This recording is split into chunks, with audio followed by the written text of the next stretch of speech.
Hi guys, my name is Joe, and welcome to Media Fight Mondays, where I take a look at a fight scene from a martial arts film or TV or animation, and I do a review and grade it. So this week I'm going to be taking a look at the final fight scene in Bloodsport.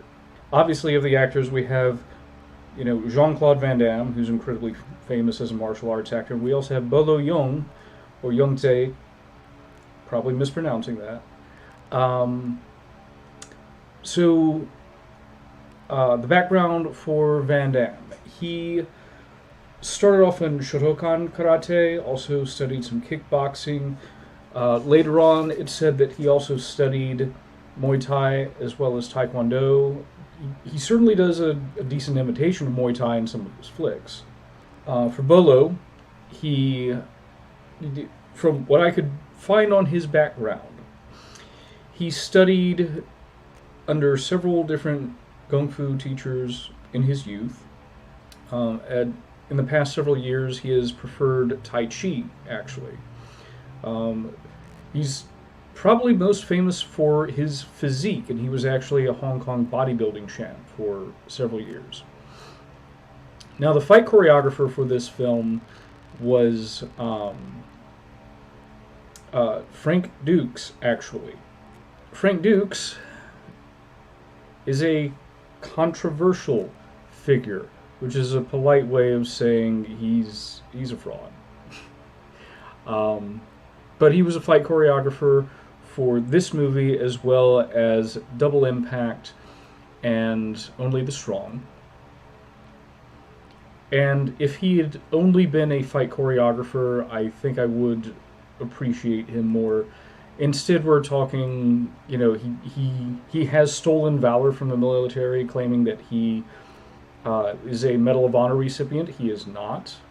He said he worked for the CIA. Also no. And of course, this movie was based on his claim that he won an underground fight tournament called the Kumite. He actually claimed that it took place in Puerto Rico. He claimed to have 50-odd consecutive knockouts, which, assuming a single elimination tournament, would have meant so many fighters. How do you have 56 rounds in a single elimination tournament? I think he would also have knocked out more people than any professional fighter on record consecutively. I am going to be poking fun at this fight scene a bit, but please don't misunderstand. I actually really enjoy this movie. Frankly, I think it's got some of Van Damme's better acting in it, for whatever that's worth. But yeah, let's get this rolling. So as a setup, this is the final match in the Kumite tournament. A martial arts tournament where anything goes, they say. For a bit of backstory, the character of Frank Dux here has been trained in the ways of the ninja. You can see a bruise on the side of his face. He picked that up in the last match. In the previous day of the tournament, the evil Chong Li, played by Mr. Bolo, put his friend in the hospital and took his friend's headband as a trophy.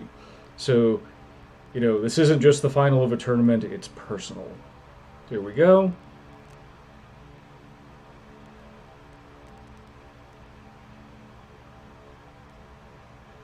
Side kick to the face, throws the ref down.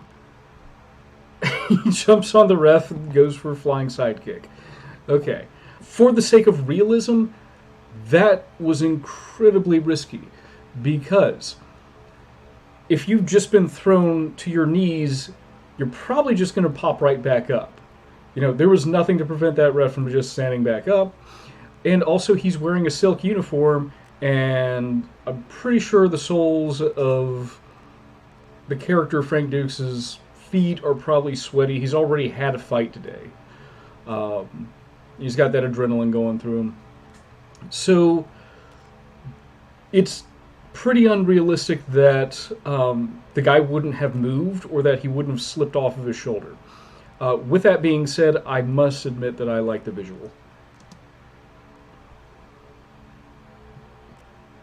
He just pushed him down. I do like the taunting. I like that. Bolo makes a great bad guy. So side kick to the body, round kick to the face without putting his foot down. Telegraph round kicks. Gives a kick to the gut with no defense. Throws a telegraph spinning back kick. Spinning side kick. There is a fine line, but there is a difference between the two. So they're squaring up again. 4, 5. Oh, caught his leg. Body punch, head punch. So that's another unrealistic sequence. I've never seen kickboxing or sanda or MMA or wherever where you can just like stand on your leg in front of a guy and just like whip kicks back and forth across his face. Again, it's visually it highlights Van Damme's athleticism. For practical purposes, it's dumb. Like, nobody's going to sit there and let you do that. So he flexes again. He throws a something. Gets a kick to the gut. It just gets flung into a forward roll. Okay, that wasn't a real throw, but okay. Flexing some more. There's a lot of flexing in this. A lot of, beauty shots, I guess. Telegraph jumping side kick. That was weird because he switched stances, then switched back right before he did that.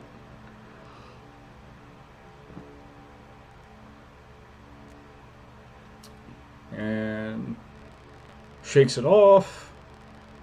He comes in with like a running what the f***.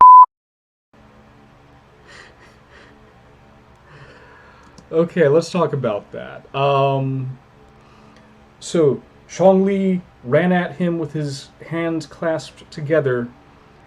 It somehow turned into a swing, and we are to believe that the character Frank Dux could do like a diving flip over top of an arm that had to be about 5 feet in the air, land on his feet, and I don't even think that kick would have hit him.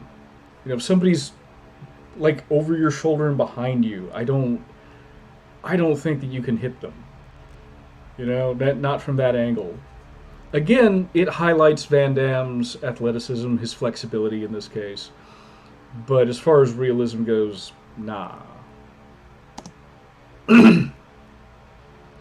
Punches to the body, ducks the swing. I actually like that. An elbow. Okay, that was ridiculous. Yeah, I do like the elbow to the leg. I don't know how realistic it is. I know that Silat actually tends to do a lot of that. That's something I'd actually like to pressure test with friends of mine. Just like, okay, is this worth throwing? Because your head's like right there for the guy to knee you or kick you in the face. But again, visually I think it's good. And then he went for like some sort of upward palm strike that I guess dazed Chong Li and had him backed off enough for Van Damme to do that sort of split sidekick while holding his own leg. That is exclusively going to have the force of the leg. That's not going to have any body behind it. It looks fancy. Once again, we are highlighting Jean-Claude Van Damme's athleticism. Looks neat. Wouldn't do it in a fight. Never seen it in a fight.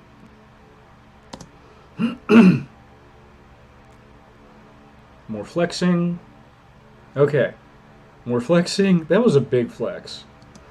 So, in a scene that wasn't in this clip, Chong Li's trainer slipped him what to me looked like a piece of chalk. So this is him grinding it up. And he's going to throw it. Yeah, more flexing. Look at all that flexing. Throws it in his face. Oh no, I'm blinded.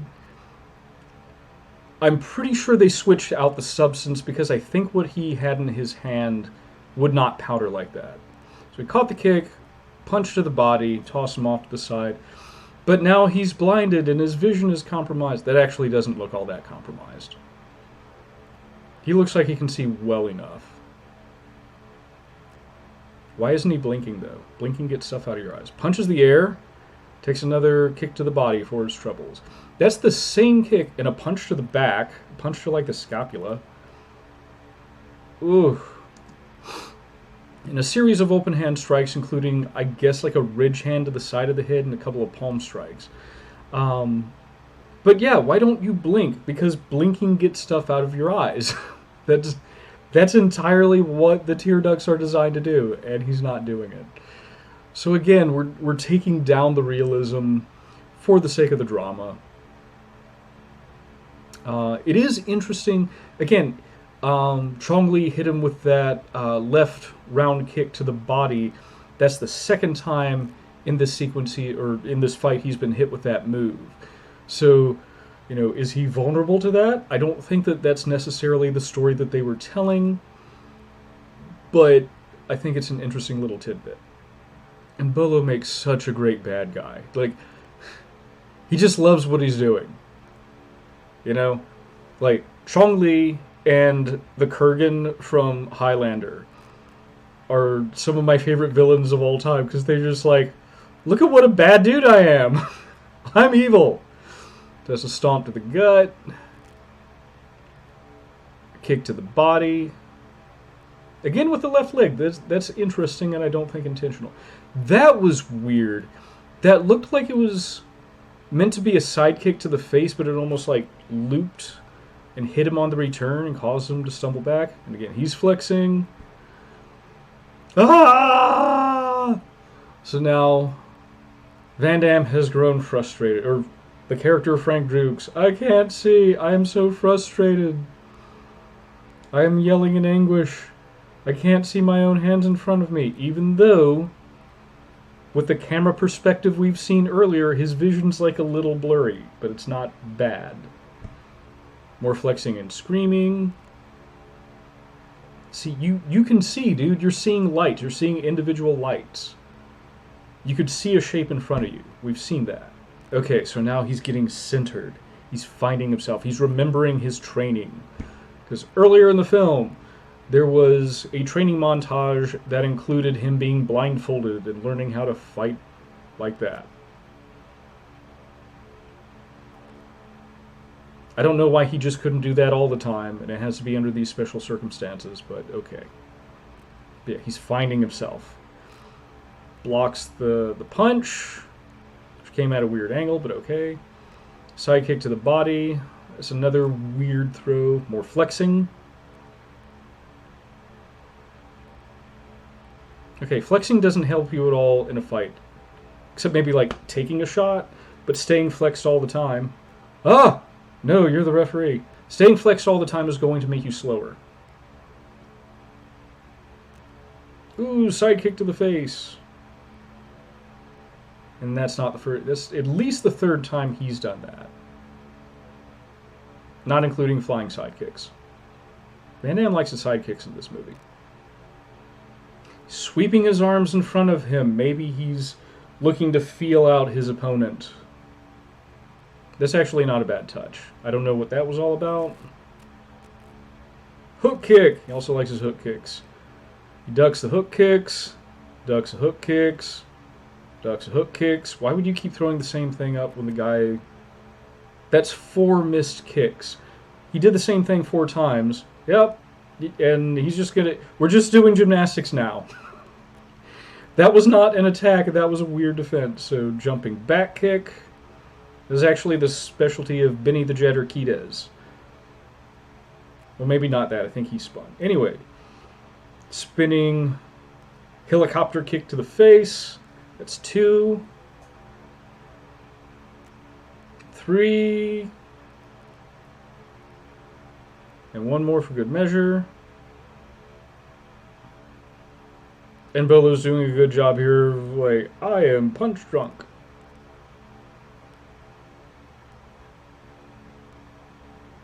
So he's grabbing his head and threatening to break it and trying to get him to to quit by saying mate.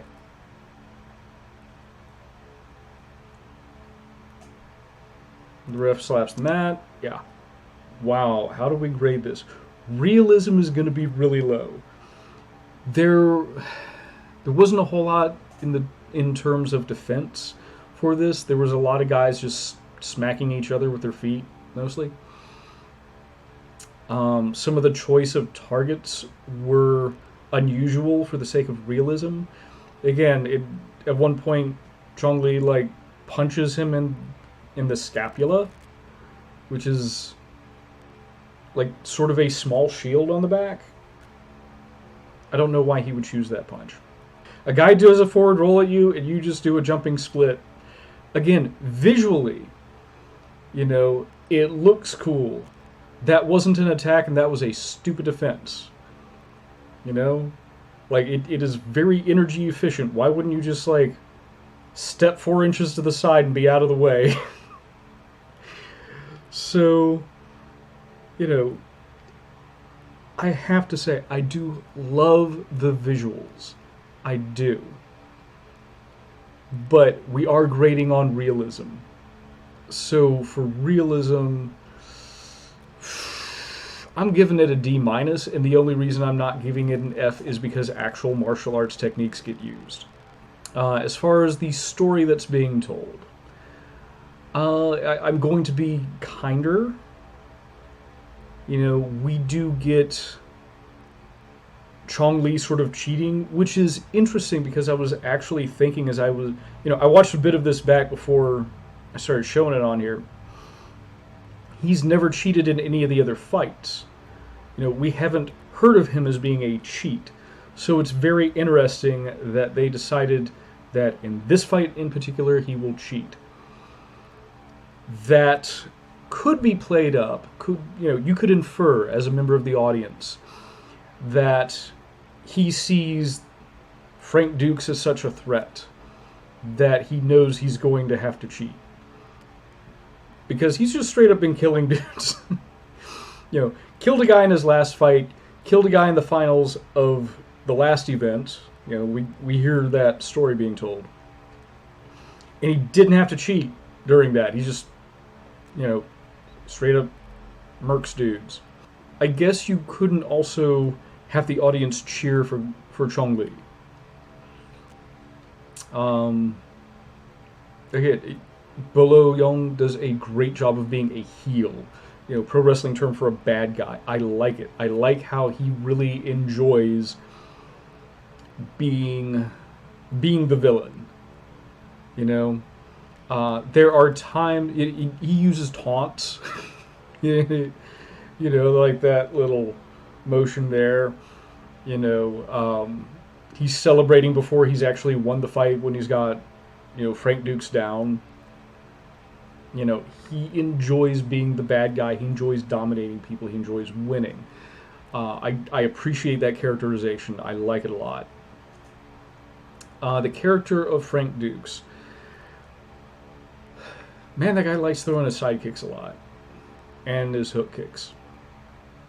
We do get the opportunity to see him draw on his training, which was shown at the beginning of the movie. Oh no, I've been blinded.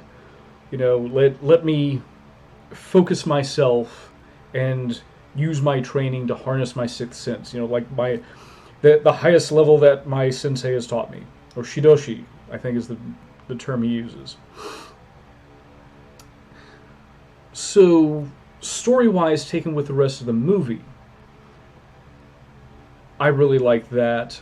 This is also the only fighter he makes give up. Every other fighter he knocks out. I think he knocks one guy off of the stage. That's one of the ways to win here, but you don't see a whole lot of strategy going that way. This is a showcase for the athleticism of Jean-Claude Van Damme, and I guess by extension the character of Frank Dux. And taken all together with the training montage at the beginning, we see it coming full circle. I guess you could call that Chekhov's blindfold. Because there are elements that I don't think are great as far as the storytelling goes, Like again, why did Chong Li suddenly decide that he needed to cheat in this fight? Um, why why don't we see any of like the special moves or whatever getting used here? Um, mm, it's okay. I think it. I think we learn more from the montage and the flashbacks than we get like in story. So let's say C plus for the story, and frankly, most of that comes in the form of Bolo Yeung's acting. So anyway, that's all for this week. I post these every 2 weeks, or excuse me, post these on the first and third Monday of every month. So thank you for watching, and I'll see you later.